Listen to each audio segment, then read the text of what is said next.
All righty. Hello, Tim. Thank you so much for joining Entrepreneurs Evolve today, Yes. hosted by Dawn Elizabeth, featured on Propel. I'm just excited to have you here, and I thank you for joining. I want to bring education and inspiration to our platform. So that's why we selected you. Definitely feel like you have such an inspiring story. So That's what's up. without further ado, Tim Shockley, owner of Dream Muscle Coffee, serial entrepreneur, speaker, author, and I think you have so much to kind of tell us. So we'll get right to it. How are you doing today? You know what? I'm doing all right. I appreciate you for allowing me to be on this do this interview. I think it's gonna be cool, and I'm excited. I'm excited to be able to inspire the next generation of entrepreneurs. So, Yes, that's really what it is about for us. right. And what it comes down to, and why we all do what we do is because we want to be an inspiration. So with that, hop right into it. What pushed you into entrepreneurship? How did you discover your entrepreneurship and that you wanted to be an entrepreneur? Because I know you've done many things. We're going to focus on Dream Muscle Coffee today. Sure. Tell us that. Sure. Yeah, so I think my evolution of entrepreneurship started when I was young. Come from nothing. Was blessed to have two parents that worked very hard, provided. They had typical jobs like most of society, and they worked very hard to teach us good values but the one thing they did do was allowed us capacity to dream and to run our course and find our path. And so uh, so I always knew I wanted to be successful. I always knew I wanted to be an owner. I just didn't know in what capacity. So my background was in sports. So I was an athlete for 18 years, basically, high school, college, professional. So, and I knew I had a passion for the health and wellness industry. I just didn't know what capacity. So, after my career and through college, I started messing around with health and wellness stuff and really connecting with different people. But it was actually a guy in college, who kind of sparked that entrepreneurship thing in me to a full extent. Because pre-college, I was just doing like everybody else, selling candy, selling T-shirts, flipping stuff, Little making things. little things, right? Yeah. People get suspended from selling candy at school. I'm selling candy in my locker, renting other people's locker to sell candy.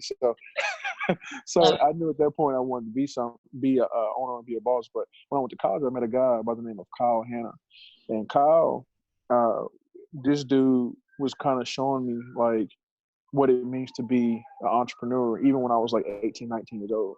And then I ran into another guy by the name of Cordy. I worked in the back of his pizza shop, and he was teaching me these different entrepreneurship things. And so I knew at a young age I wanted to be an entrepreneur. I knew at a young age I wanted to be successful. I knew at a young age I wanted to be influential. And I knew in order to do that, I had to be an owner.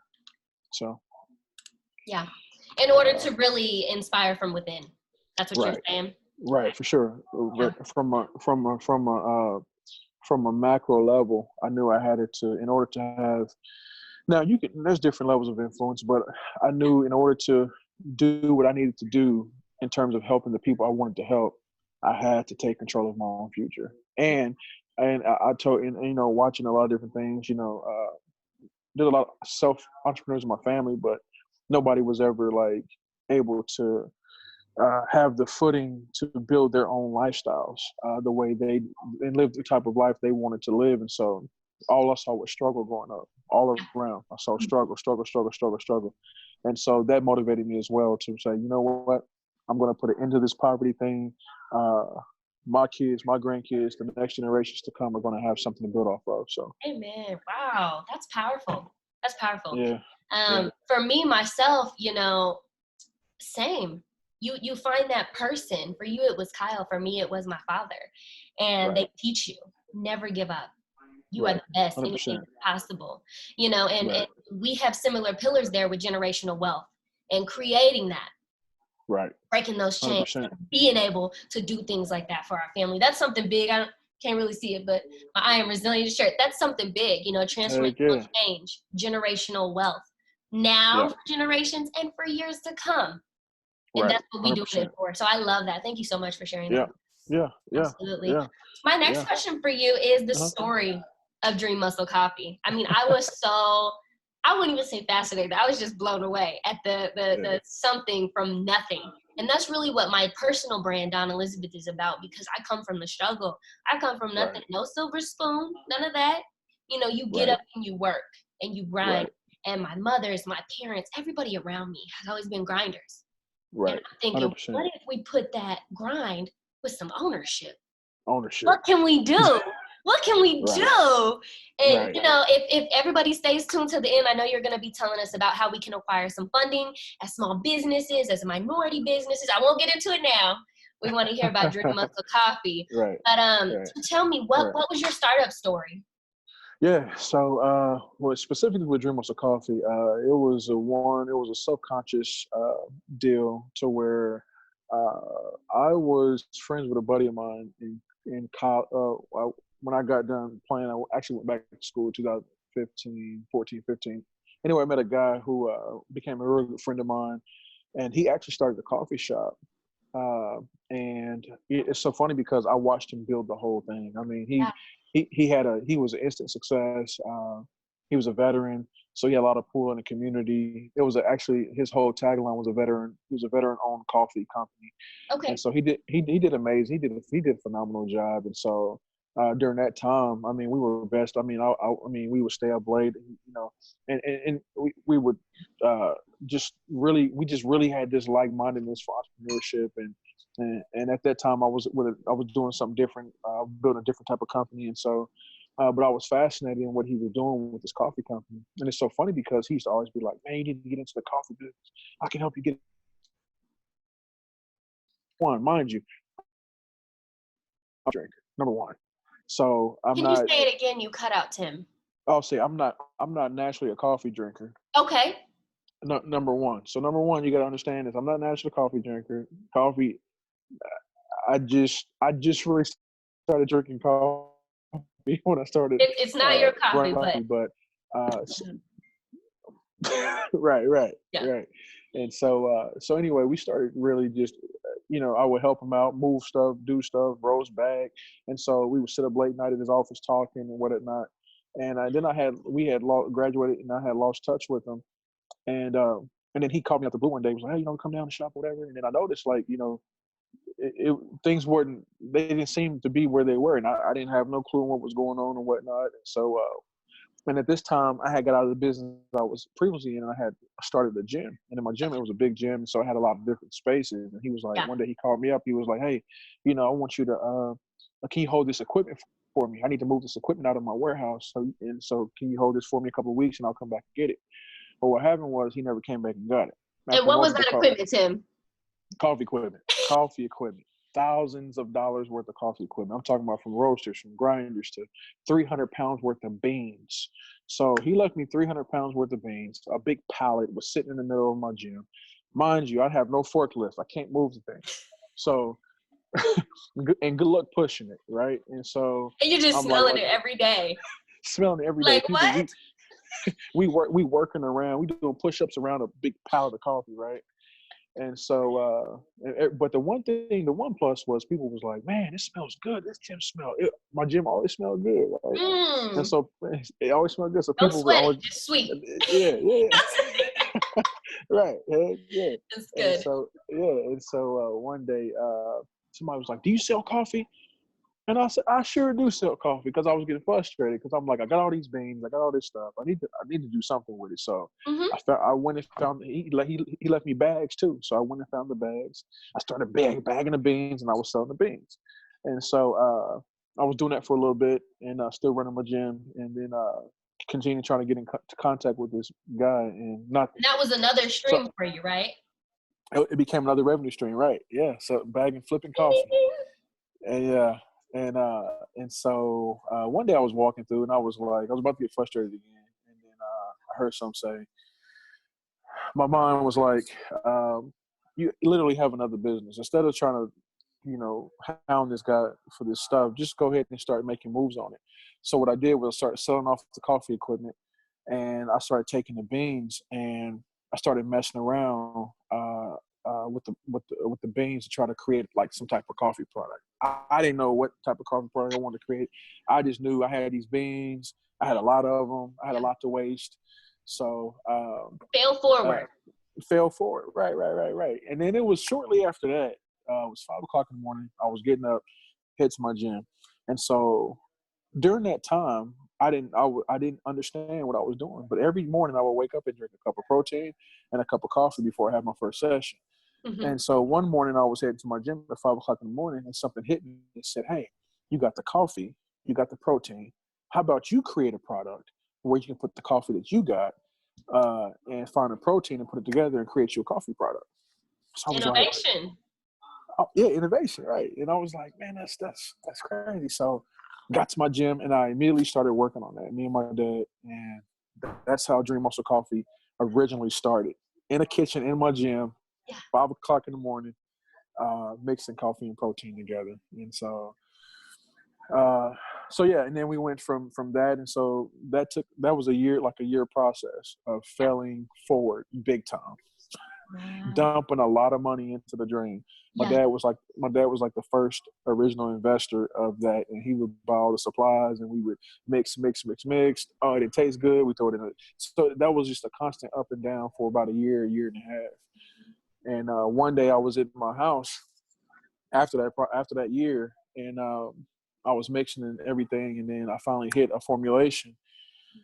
Now, mind you, I laid off because I kind of gave up. I gave up a few times, right? Because entrepreneurs, you got to understand, things get to a point to where you feel like sometimes you feel like giving up, right? Sometimes, or you get tired, you get exhausted, and so you want to just take a break from things and kind of reconfigure. And so took a break, recalibrated, and I came up with a formulation, but in the midst of it, I didn't know how the formulation was developed. I was just putting stuff together. But when I tasted it, I was like, that's the formulation.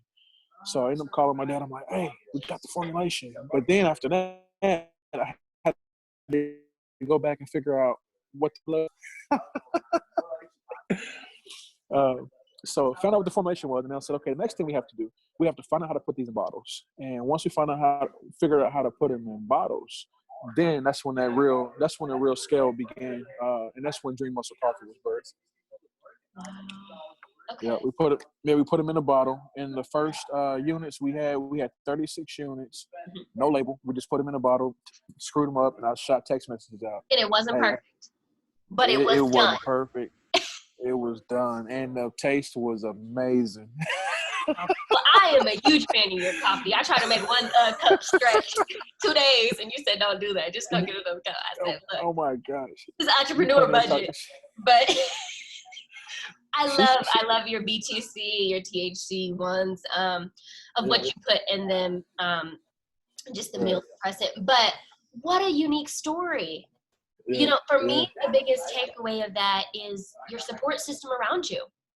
That was the biggest thing for you in the difference. You have to know the difference in the difference. And if you want to be different, you need to understand that there's got to be something that makes you different. Whether it is your consistency, it is your quality, it is your dedication, it is your support system. And to have especially parental support, right, that is 100%. huge. That is huge. In our younger generations, I pray that they get that same support, even in our older generations, because there's so many people, they haven't even touched or tapped into their dreams yet. Right. 100%. And so your story, I hope it inspired some people. It definitely inspired me, that nothing is something, and then the grind, and what really was your default became your dream. What was just there on a pallet became your dream. How cool. And and now you're taking it global. Right. Oh my gosh. Yeah, it's crazy. Right. It's crazy because so when we first started,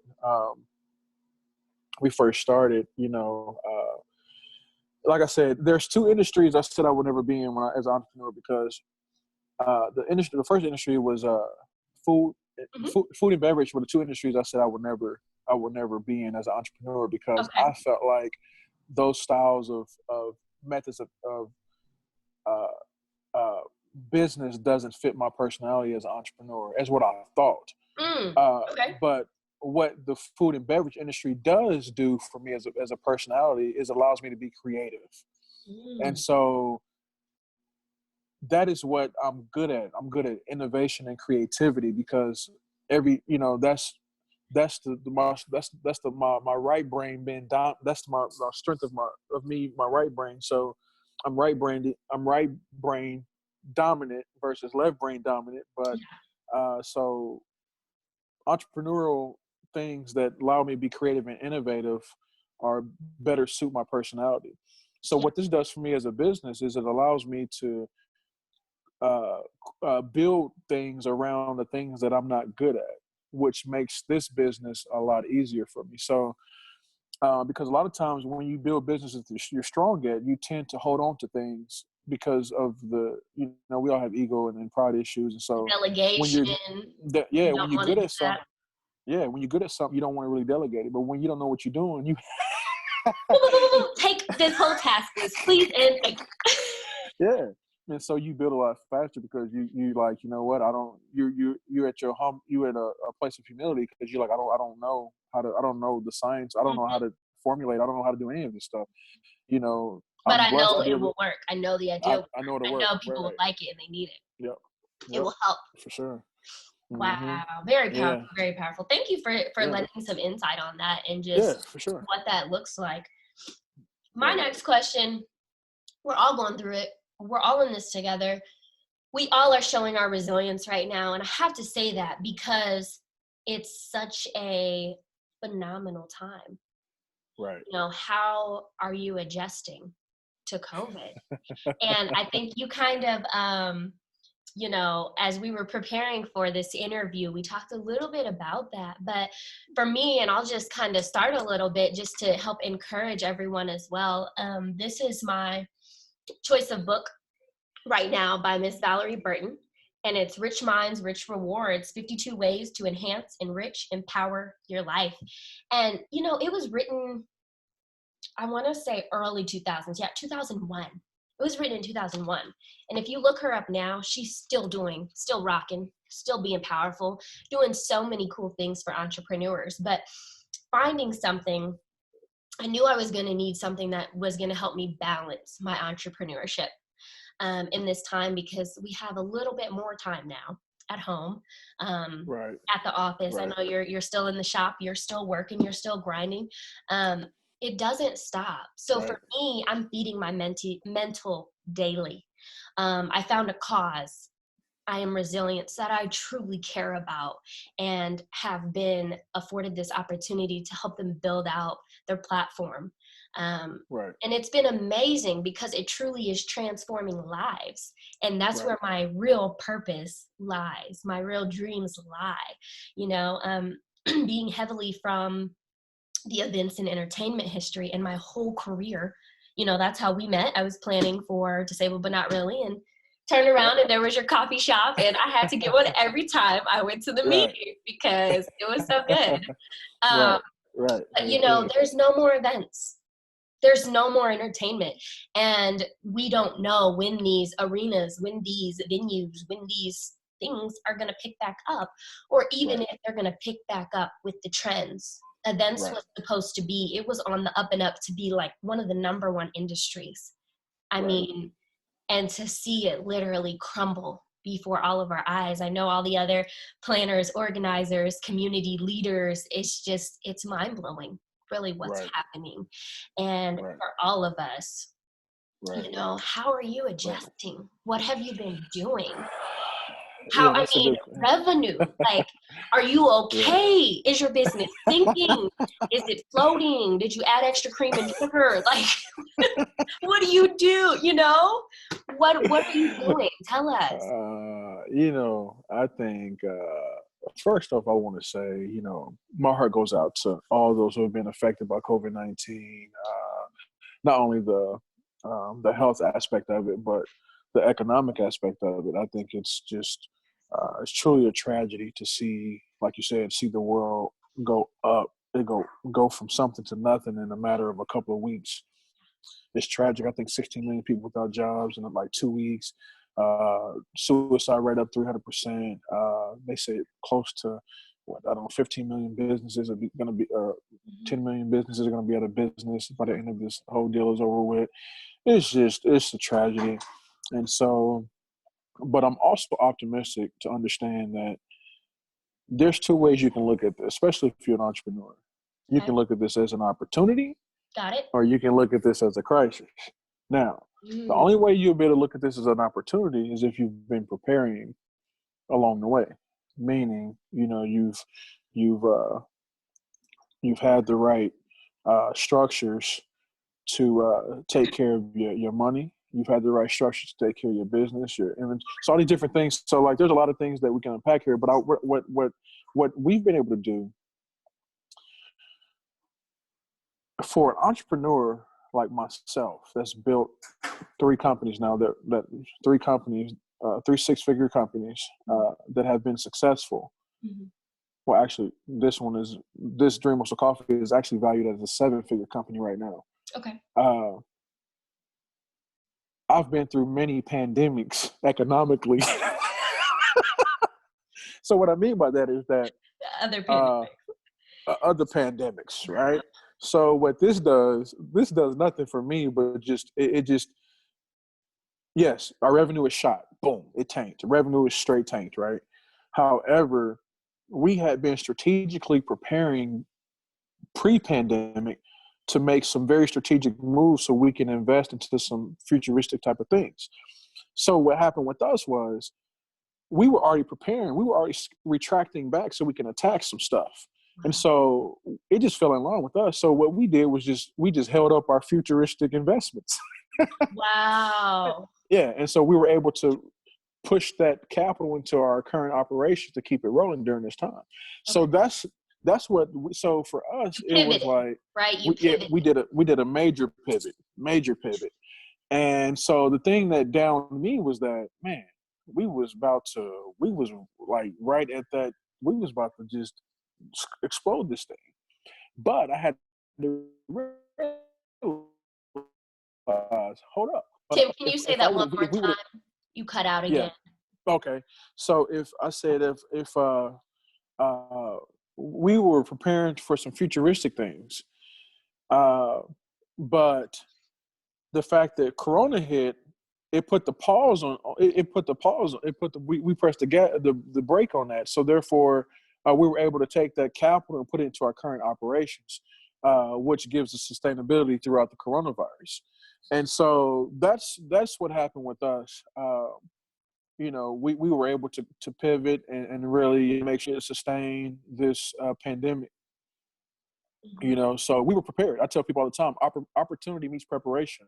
I love And that. so you have to be prepared. And so what we're doing this time, now that we still have our e-commerce, online sales, pickup orders, things of that nature. Good. It's still a shot to the revenue. Yeah. But we wasn't over leveraged. We wasn't in the place to where we had a whole bunch of high overhead. We had a whole bunch of staff. We had a whole bunch of miscellaneous things. My lifestyle is not up to where, I need to have like this, a lot of different things to meet these demands. So for us, it was just, it was like a breath of fresh air, to be honest with you. Almost like go ahead. Because we got the focus. We got to take this time and just focus. Yeah. And just rest. Yeah. That's what I was going to say. Almost like you flipped a few news switches and you just shut that one off. Yeah. We just, just kept it moving, went with the flow. But really the biggest thing I took from that is stay ready so you don't have to get ready. Preparation. And the preparation meets opportunity. That's huge. Yep. That's huge. Yep.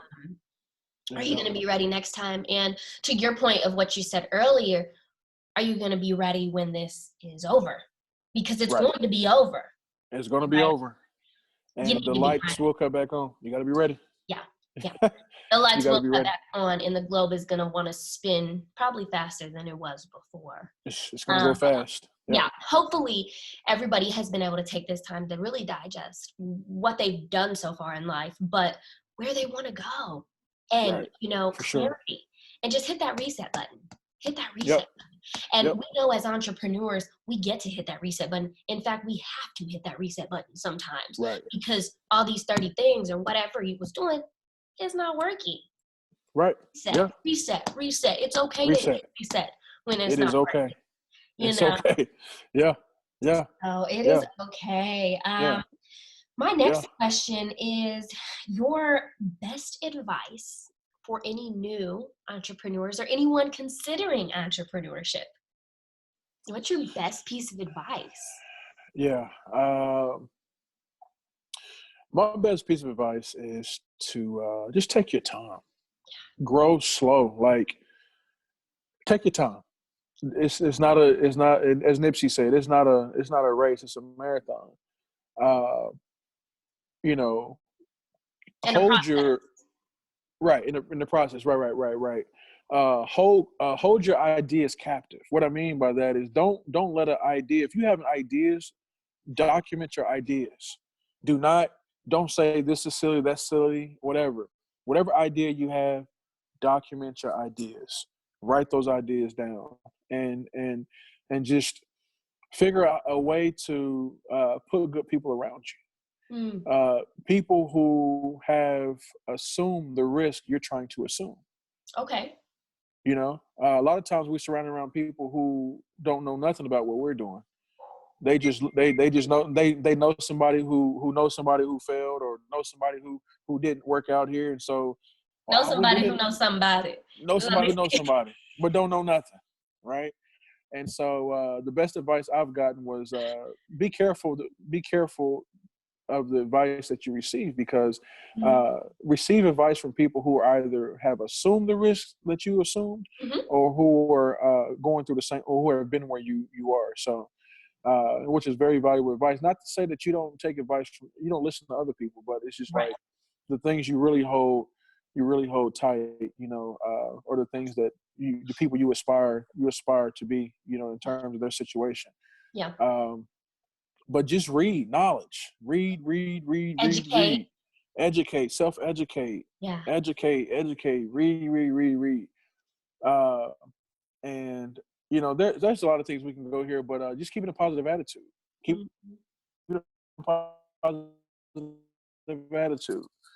Because guess what I tell people all the time: negativity is inevitable. That's gonna happen regardless. Yeah. But the thing you can't control, you can control your positive mindset. Yeah. Yeah. We are the law of attraction. So whatever Right. you fill yourself up with, that is what you're going to attract. So I found out during my journey, the things that I always hit a ceiling. Every 6 months or so, I hit a knowledge ceiling. Yep. Meaning, like, my business will just go boom. I hit, and I don't know where to go from there. Right. And I tell people all the time, it's always every time I hit a ceiling, there's always a piece of information that I either don't understand or that I don't have. Mm-hmm. Information changes situations. Yep. Information changes situations, and applied knowledge is power. Yeah. And so you have to be willing to learn, self-educate. You can't afford not to learn, not to read, not to have a good attitude. You can't afford not to grow yourself. Yeah. And so just understanding that you are the business, you are the product, you are the bag. Everybody trying to chase the bag, but the bag is inside. Yes. because the bag is inside because we understand external manifestation is a result of internal flow. So, so whatever you are building yourself to be internally, that's going to manifest itself externally. And so, you are the business, you are the bag, you are the producer, and the thing too. Entrepreneurs, if I had to give you a piece of advice, I would want you to downgrade your lifestyles. Downgrade your lifestyle so you can upgrade your dreams. Minimal. Meaning you Minimalist. Yeah, meaning you'll have money to invest into your dreams. So I tell people all the time, for those who are working traditional jobs, you have now. Don't be like me. I tell people all the time, don't be like me. I straight quit up my job, went into entrepreneurship full blast with a whole bunch of overhead. Yeah. I went in, just dived in, and Ready. I had Ready to fail. don't, yeah. Don't do that. Don't do that. Right now, there's a time. You Now had to there's read some more books, so you knew that was me too. That's why I hope people talk to us first. yeah. Come see me before you want to do that. Yeah, especially if you got kids and stuff. Yeah, don't do that. But there's a point where you have to jump. But just make sure you ain't got to have all the ducks in a row. Just Yeah. make sure you got a couple. Just make sure you got a couple of ducks. Yeah. you know, and so. But you need capital. You need capital, and so your job. So when I was, so you're going back, looking back now, you know, I would have used my employment as more of my investor. So what I'm saying is I would have put more money up to invest into different entrepreneurial things. Yeah. And I didn't.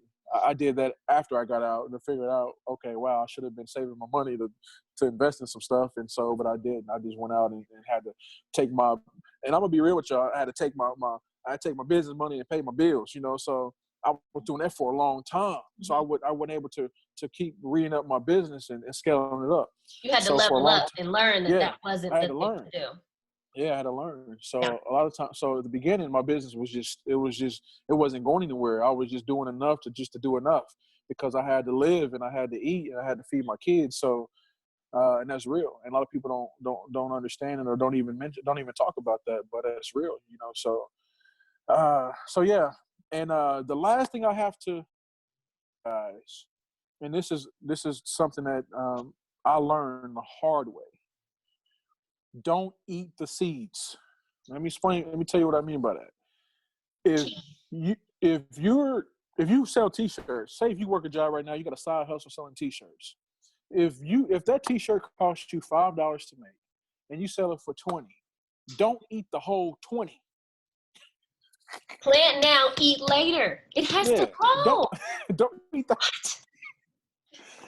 the whole 20. Because you're not gonna grow anything like that. You're gonna keep eating the seeds. And either when you eat the seeds, you either choke or you die. So don't eat the seeds. You gotta let that stuff. Can you say grow. that again? You either eat, if you eat the seeds, you either choke or you'll die. Don't do that because you will be out of business before you know it, and then you'll be bouncing from idea to business to idea, trying to get something to work, not knowing that you keep eating the seeds and choking and dying. So don't do that. And it takes discipline. It takes discipline. And one thing entrepreneurship taught me, jumping out there, blind and dumb and ignorant, is that it taught me how to be disciplined financially. That's the positive. It taught me how to be disciplined financially because before entrepreneurship, I wasn't disciplined financially. But my financial literacy game to understand how things work in terms of revenue, capital, sales, and all that different things. And so, as an entrepreneur, when you running your own show, you definitely have to be financial literate because if you're not, you will go out of business really, really quick. Right. So, I guess let me break it down to you. Have a vision, have a good attitude, work hard. Have a positive mindset. And don't eat the seeds. Don't eat the seeds because a lot of people watch them grow because a lot of people actually have the capital to build do amazing stuff. I know people now who work phenomenal jobs and they got these side businesses, but they keep eating all those seeds. And I'm like, bro, especially if you have a job, you can watch it grow. If you have a job, like if you have a daytime job that's taking care of your lifestyle, you have an opportunity to let some stuff grow. Just let it grow. Yeah. Let it grow. Yeah. And let's say this, Tim, there's nothing wrong with being an entrepreneur because I used to think there was. And I was really, really tough on myself. There's nothing wrong with having a normal job and being an entrepreneur. Nothing at all. And it's okay to have to go back to work. It's okay. Right. To touch back on your point, I always say, always be learning. Always be learning. And when you look at someone's, a good friend calls it the EAV, their educational added value. Educational added value. That's no real one good. can take that away from you. When you educate yourself and you know that you know that you know that you know, and you know you're the expert and you know you dominate in your field, no one can take that away. But you have to be able to seek that dominion over the things that you're investing this in. And this will not fail you. When you begin to pour into it, you will learn. All of us will learn. All entrepreneurs. Yeah. There's always something. There's always something to learn. There's always something that can make us better. Even Gary Vee says that. There's always something. Right. Always something. Period. Don't know one person know everything. And if they do, they're probably not sharing it like everybody else. Right. But the educational added value, and then the positive mindset. For me, that is the number one thing, hands down, physically, mentally, spiritually, financially, that I will always preach on. is a Right. positive mindset. Propel Right. stands for pursuing real opportunity. Positive entrepreneurs level up. And I think That's we what's touched up. on all those things today. Right. I hope that we educated. I hope that we inspired. I thank you so much, really, just for Oh sharing yeah. Thank your you. message Yeah. Thank with you for us. having me. Absolutely, absolutely. Yeah. My last thing is, one, what kind of entrepreneur are you? And then two, tell us how we can acquire some of the loans or what we can be on the lookout for your next business and what that looks like. Yeah. So the type of entrepreneur, I guess I'm a serial entrepreneur, I Yes. guess. I guess I'm a serial entrepreneur, but with the emphasis in health and wellness. That's a lot of my core businesses in health and wellness. Even it pertains to the coffee industry, I'm in health and wellness because we're trying to put out a product that feeds the human body good nutritional value. So I'm a serial entrepreneur. I've done a lot of different things, but the thing that I'm working on next, we're working on a couple of things, but the thing that really, really, really, really, really sticks, it just really drives me, is making sure that the urban community have access to capital. Mhm. That is the next big project we're working on. We want to make sure that because we understand now, as a matter of fact, in the urban, there's very little financial information as relates to the urban core in terms of financial literacy on how to obtain funding for different projects, small businesses, and I'm not talking about like just big. I'm just talking about like minor stuff like the people who are self-employed, people who are sole proprietors and run LLC, small single member LLCs, Contractors, freelance, contractors. Yeah. Those people artists. are artists. They are left out of the whole world scheme of the world. They, they And are you know left. what? Not to stop you, but we see that right now with the trillions of dollars that we had, but we really don't have much access to that. So I was talking with a friend yesterday about that point, and they were wanting to do something in regards to that issue too. So, I mean, how cool that you're doing something about Yeah, it for yeah, our communities, yeah, the for underserved. sure. Most definitely. And we want to see the thing is we want to teach people uh, to I want to teach you the game. I've been phenomenal men and a lot of phenomenal women. From banking to general financial services to legal to all these different things and to accounting. And so Yeah. I'm wanting to give the game away. And so we're going to do it through lending. Amen. We're going to do it through lending. So we're going to lend. Yes, we're going to charge you because we have to be able to lend to people and run a sustainable business. However, you're going to have access. Now, I tell people all the time, the access is worth more than the percentage I'm going to charge you because you're going to have access to resources without all the red tape Yeah. that most people are not willing to provide to you because people don't understand it, and especially in our community we don't understand that our ignorance is worth more to others than our wisdom, Mm-hmm. right? So people talk about how come they don't teach us about credit, how come they don't teach us about how come they allow this to pay their loan and all these different things. I said because debt is a $1 trillion industry. Yeah. And so You're with that, you have morals. Your company has morals. Yeah, very, very, very more. We even putting together a debt forgiveness program with our company. Very So good. basically, you borrow money from us, Yeah. and you're a returning customer, and you continue to make payments on time and do the right thing, go through our program the right way. We are more likely. There's probably gonna be a 90% chance that we're gonna forgive whatever's left on whatever you owe us. So just Cool. stuff like that is you don't find stuff like that uh, with for-profit companies today in the financial services industry. And we see right now what the banks are doing to small business owner with the payroll protection program. It is absolutely unethical. It's unethical. Yeah. It is absolutely. I'm glad they ran out of money because it's unethical. It's jacked up, So So I'm glad they ran out of money. So anyway, that's a whole nother conversation. Yeah. But we are going to position. So it's called Urban Global Capital. Okay. Urban Global Capital, and so we'll be lending up to $4,000 per transaction. Very good. So how can they get in touch whenever that is developed? I know it has some, in the works logistics, a couple months of development. Of Right. course, Propel will be posting it. Donna Elizabeth will be of support. But you tell us, how can everybody get in touch with you? I know at Dream Muscle Coffee, look up all of your Right. socials there. Your website is drinkonecup.com. Yep. Check out all Yep. your .com. products, everything there. You ship globally, right? Are you still doing that right now? Say that again. Are you shipping globally? Are you shipping your? Yeah. Okay. So our juice infused. So we do have a couple of products we ship throughout the USA. Yeah. Okay. And so those are listed on our website, drinkonecup.com. Good. Okay. And so how And can they get in touch with you directly, Tim, if they yeah. want to reach out directly?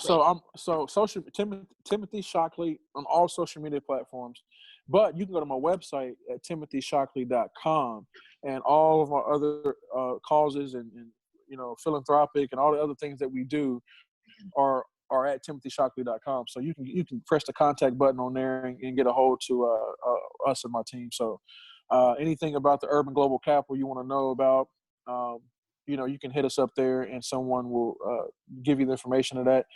Also, we do have a non-for-profit called 1 Million Dreams. So those of you who have need COVID assistance, whether it be food, shelter, financial assistance, we do have some money available for that as well. So there's just a lot of different things that we do. But timothysshockley.com, you'll find the overall variety of the different things that we offer.